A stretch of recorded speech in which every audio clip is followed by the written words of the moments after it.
Hi. When we last left off with the talent show Scaredy-Pants, Ready Freddy was just practicing with the mouse cheese ball, and it ran out of his room at his house. So chapter 7 is called Stop That Mouse. Ah! There's a mouse in the house, Susie screamed as she jumped up on my bed. Cheesy, Cheesy, come back, Robbie called, dropping to his hands and knees and scurrying after him.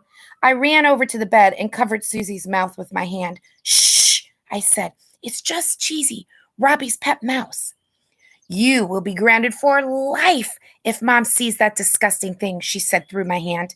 He's not disgusting. He's cute. Now, are you going to help us catch him or not? First, get your hand off my mouth.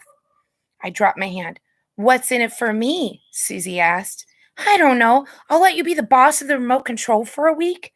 Wow, you must really want my help, said Susie. Fine, it's a deal, she said, and we locked pinkies. Pinky swear? She asked, staring down at me. Pinky swear, I said. Now let's get going. Before she goes downstairs, remember, act casual if you see Mom. We don't want her to know what we're looking for. We got down on all fours and scrambled after Robbie, who was searching the bathroom. We looked under my shark pajamas lying on the floor. No Cheesy. We looked in my pile of super shark bath toys. No Cheesy. We even looked through my dirty underwear in the hamper. No Cheesy. Catching a mouse was harder than I thought. It's so tiny that it can hide almost anywhere. And it's not like a dog that comes running when you call it. Cheesy wasn't in the bathroom. So we looked in Susie's room, my parents' room, and their bathroom. Nothing. I guess that staying quiet as a mouse is really true. Where can he be? I groaned. If we don't find him, my life is over. Then I heard it. Okay, here's the picture. I see the word Finn. That was an easy one to find. Ah! My mom's scream probably cracked every mirror in the house. Oh, no, she found Cheesy. Well, it's been nice knowing you, Susie, said, patting me on the back. We all ran downstairs to the kitchen. We found my mom, but there was no Cheesy anywhere in sight. Mom, are you all right? I asked. Oh, yes. Sorry if I scared you kids. I just burned this batch of cookies for the talent show. You kids just go back to whatever you were playing. Whew, that was a close one. I couldn't believe my luck. My life had been spared, but this meant that Cheesy was still loose in the house. I grabbed Robbie and yanked him into the dining room. Where does Cheesy like to hide? I whispered. I don't know. I usually don't let him run around loose. We started to crawl into the living room. Then we heard it again. Ah! I wonder what she burned this time, I said. Here they are. Oh, I see the word Finn there too. Some of them are easy to find. Some of them are more difficult. We ran back into the kitchen, and this time we found my mom crouched on top of the kitchen table with a big broom in her hand. Here she is. Looks to me like she spotted the mouse. Okay. Help, help, she screamed. There's a mouse in the house. The broom, Robbie gasped. What is she doing with the broom? I knew I would be in the biggest trouble of my life if I told my mom I brought a mouse into the house. But I couldn't let my mom hit poor Cheesy over the head with that broom. Mom, wait, I yelled. Kids, stand back. There's a mouse in the house, she screamed. She had this crazy look in her eyes, and she was breathing really fast. Hey, there he goes, Robbie called as Cheesy scampered across the kitchen floor, heading toward the stove. Don't touch it, my mom shouted. It has germs. Robbie dove after Cheesy and caught him, just as Cheesy was about to run right under the stove.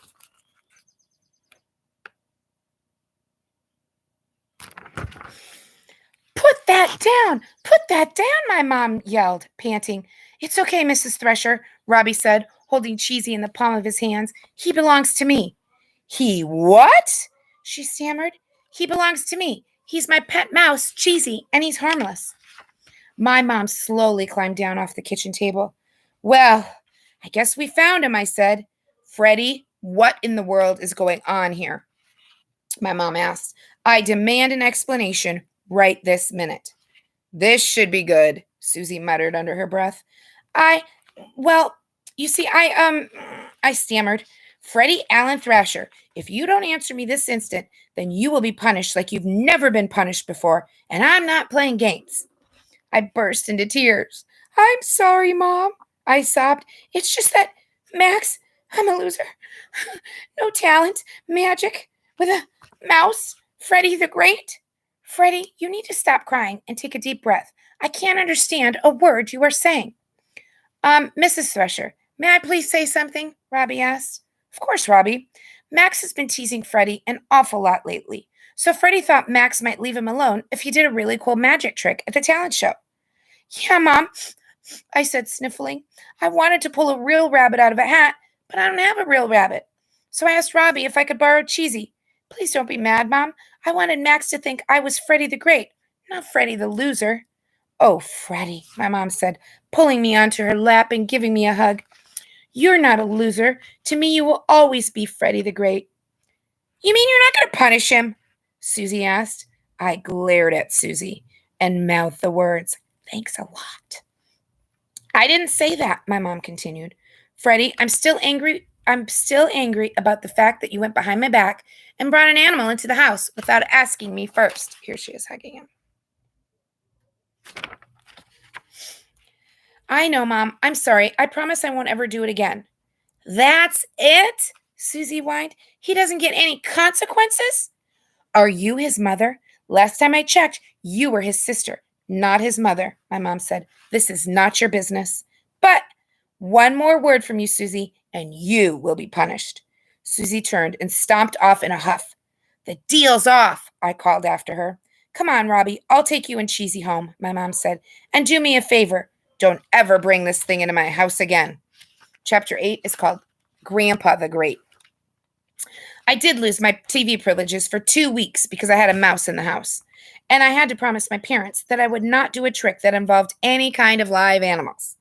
Well, I'm not going to use that silly stuffed bunny, I told my dad. So now I have no act for the show. Thanks a lot. Now, Freddie, that's not true. There are other tricks you can do, my dad said. Oh, yeah? Like what? You know what I think you need? What? I asked. You need the magic man himself. Who? Papa Dave. He knows all the coolest tricks. Let's call him and see if he can come over tomorrow and teach you a couple of his best tricks. My dad called my grandpa, and Papa Dave agreed to come over and teach me some of his coolest tricks. The next day, Papa Dave arrived at the house, wearing a black cape and hat and carrying a bag of tricks. Hey, sport, he said, picking me up. How about you and I do a little magic? Can you make me invisible so I don't have to go to the talent show on Monday? Come on now, Freddie. You wouldn't want to disappoint your Grammy now, would you? She expects you to be the star of the show. She does? Yep. So come on over here and let's look at my little book of magic. I'll teach you how to do any trick you want. I flipped through the pages of the book and stopped at a trick called Pin Through the Thumb. If you do it right, it looks like you're sticking a pin through your thumb. Wow, this one looks pretty cool, Papa. This is one of my favorites, kiddo. And I promise, if you do this trick, that Max kid you were telling me about won't call you a baby anymore. Really, Papa? Can you teach it to me? Is it hard to do? Here he is with his Papa. Nah, all you have to do is cut a piece of potato the size of your thumb. Then you hold the potato in your left hand, hide your whole hand under a handkerchief, and act like the potato is your real thumb. You say, ladies and gentlemen, watch closely. I will stick a pin through my thumb. Then you jam the pin into your fake thumb. That will get you a lot of oohs and ahs from the audience. Awesome. What other tricks would you like to learn? Papa Dave asked. I can teach you any ones you want. We spent the afternoon picking out the best magic tricks and practicing them. Papa Dave taught me how to do the torn newspaper, where you rip up a piece of newspaper and then magically put it back together. The linking rings, where 3 solid rings are linked together and then pulled apart. And the magic card, where the number of diamonds on the card appears to change every time you turn the card over. Now let's see. You need one last trick for the grand finale. Just then, Susie walked in. Hey, can you teach me how to make her disappear? That's not funny, Susie scowled at me. No, I can't do that, said Papa Dave. But maybe she can be your assistant for the grand finale. What? Susie protested. Why should I help that little poop head? Because he's your brother, and you love him very much, Papa Dave said, winking at her. How about it, sweetie? What do I have to do? Freddie is going to do this ghost wand trick. The audience will think a ghost is making his wand tap on the table. He will set the wand between two candlesticks, and when he says the magic words, you will secretly pull on this clear string that is strung between the two candlesticks. It will look as if the wand is tapping on the table without anyone holding it. Here's the picture of them. See her hand, Susie's hand? I don't know where it is. Oh, right here. She's got holding the string that's making it move. Wow, that'll really blow everyone away, I said excitedly. What do you think, Susie? It is pretty cool, she said. Can I wear a special outfit for the show? If you help me, you can wear anything you want, I said. Then I'll do it. Susie, you're the best sister in the whole world. I know, she said, smiling. Great, then we're all set, said Papa. Freddie the Great, you are going to be the star of the show. Oh, this is a chapter 9. I might as well finish it right now. The big show. The big day finally came, and all the kids were really excited. Chloe twirled around on her tiptoes and boasted, Look how beautiful I am. My grandma says I'm going to be the star of the whole show. Not today, Papa Dave whispered in my ear. Not today. Just then, Jessie came over with her grandma. Abuela, ¿te acuerdas de mi amigo, Freddie? Freddie, remember my grandma, Maria, who lives with me? Of course. She makes the best tamales in the whole world. Hola, I said, waving. This is my Papa Dave and my Grammy Rose. Sorry, they don't speak Spanish. Mucho gusto, Papa Dave said, shaking Maria's hand. Papa, I didn't know you speak Spanish. Un poquito, he said, smiling. That means a little. We all went to sit down. That Jessie sure is cute, Freddie, my grandma said. That's his girlfriend, Susie teased. She is not. She's just my friend. Well, then why are you turning red, lover boy? Susie continued. Be quiet, I snapped. Enough, you two, said my grandma. Susie, please leave him alone. This is Freddie's special day. As we took our seats, I noticed that Max was sitting all by himself. I remembered he didn't have grandparents. I knew his parents were both at work, and he didn't see his dad very much. But what about a neighbor or a grown-up friend? Oh, look. That boy over there is sitting all by himself, my Grammy said. Freddie, why don't you see if he wants to come over here and sit by us? Was she kidding? Asked Max, the biggest bully in all of first grade, the one who makes my life miserable, to sit with us? I think he's okay over there, I said. No one should really be without a grandparent on Grandparents' Day, Freddie. Come on, go ask him, said Papa Dave, gently pushing me in Max's direction. But, Papa, that's Max. The Max? Yep, the one and only. Oh, I see. Well, just because he's mean and nasty doesn't mean you have to be. Come on, go ask him. Kill him with kindness, like I always say. Reluctantly, I got up and walked over to where Max was sitting.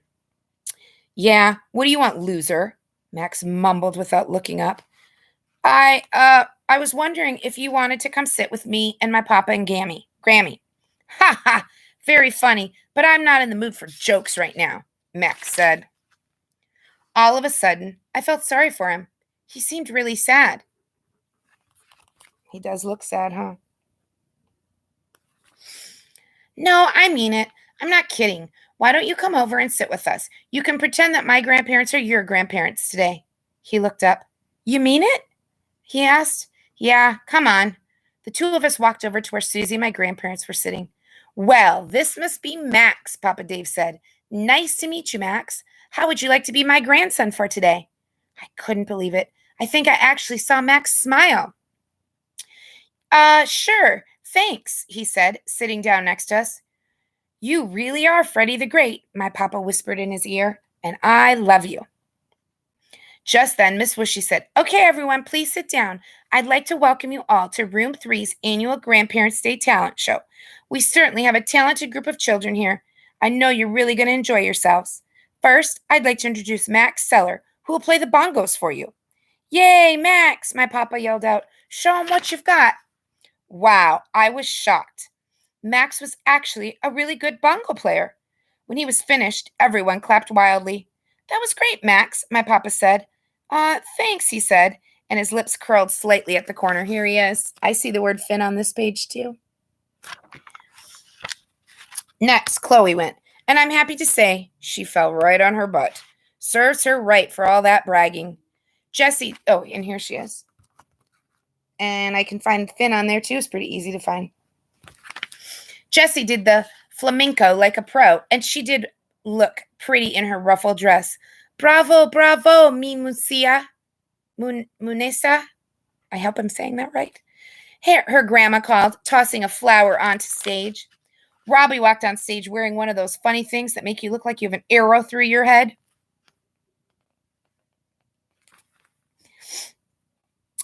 He told some really funny jokes. I think my favorite one was, why did Tigger stick his head in the toilet?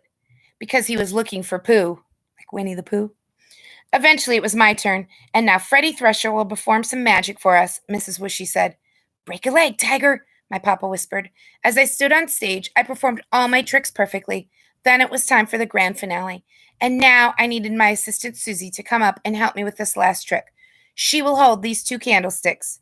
Susie came up on stage wearing a pink leotard with a cape trimmed in fur. Ready?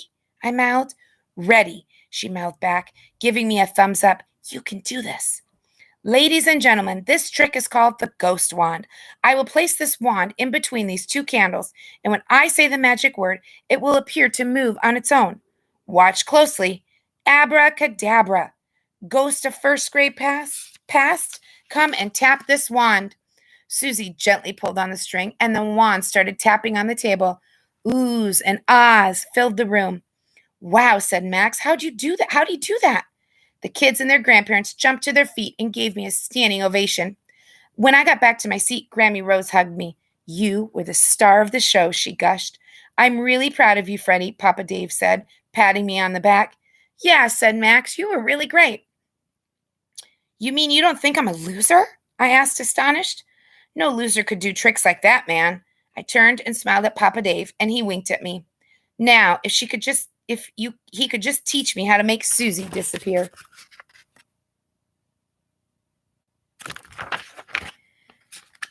That's the end of the story. Okay, watch next week for Mrs. McEntee's story. Ready, Freddy's story. Bye. Wow. That's a long one.